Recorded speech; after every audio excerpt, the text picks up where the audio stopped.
Welcome to a quick lesson on data collection and planning. First, we need to work out what is actually the question that we want to answer. And that will lead us to what data sets would we like to collect, how we will collect the data, how can we verify that the data is actually the correct data, and of course we need to plan. So we need to see, are we allocating enough time to it? Do we have the right materials? Do we have the right resources? And are we going to need some additional team members?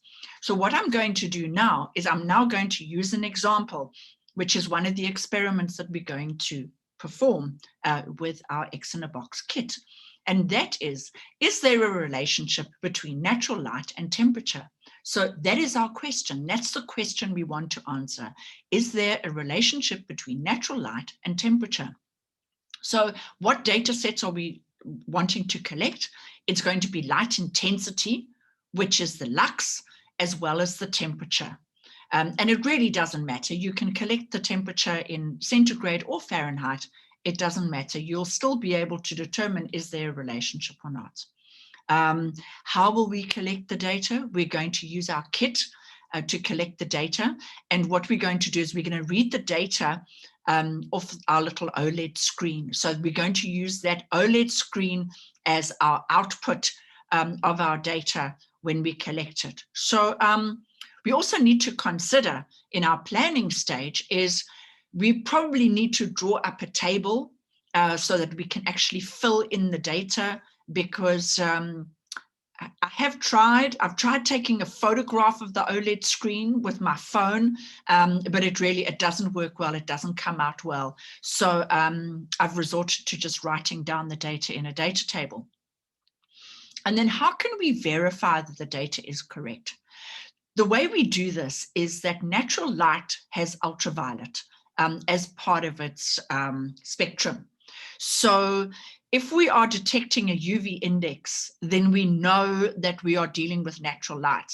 And you can actually do that comparison. What you can do is you could have a look at light intensity outside in where you have sunlight, and you will detect a UV index. Even if it's cloudy, there'll still be some ultraviolet coming through those clouds, and compare it with maybe an artificial light, like a normal light bulb.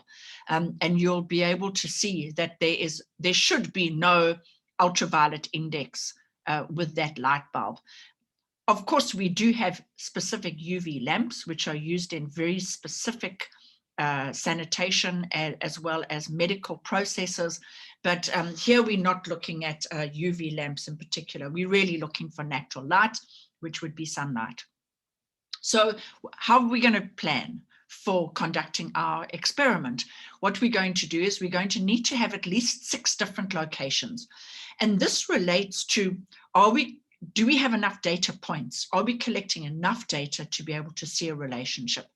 And definitely if you have at least 6 different data points or 6 different locations, you will be able to see, is there a relationship between natural light and temperature or not? Once you've collected your data on your data table, please present it graphically. What you'll do is you'll have one axis. It can be your y-axis, can be your temperature, and your x-axis can be your light intensity.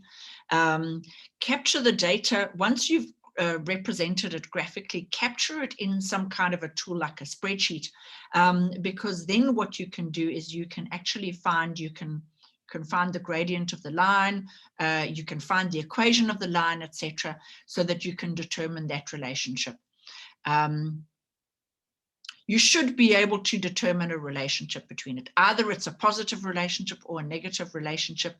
If you aren't able to determine a relationship because your data is just so scattered that you can't see a relationship, then please actually go back to collecting more data so that what you can find is that you can find a trend. And now we're ready to conduct that experiment.